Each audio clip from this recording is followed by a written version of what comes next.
How drawn out is this process going to be? Well, there is still a court proceeding that's going on, and that will go on in the background. But I would step back from this a little bit and say, first, this is not really about repealing net neutrality per se. This is really much more about changing the classification of broadband services. And while that may sound like a technical distinction, in fact, the real concern of the providers has been that by virtue of being classified as so-called Title II services, that they are potentially subject to price regulation. And there's not so much an objection to net neutrality that was behind this reversal as there is an objection to the classification of broadband providers as Title II rather than Title I. Although Ajit Pai, who's FCC chair, has made it very clear he was never in favor of the ruling or the net neutrality rules.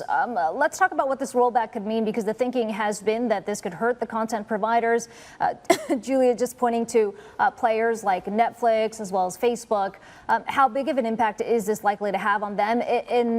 To a larger extent, what does this mean for consumers?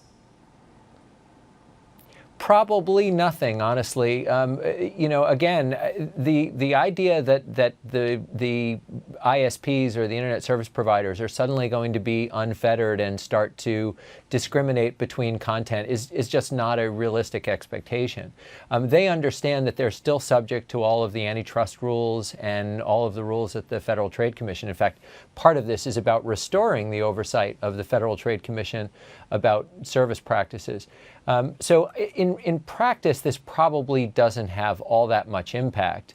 There will still be oversight on what these providers do. Again, their real concern was down the road, was this potentially going to lead to price regulation? And at least temporarily now, that risk is significantly reduced.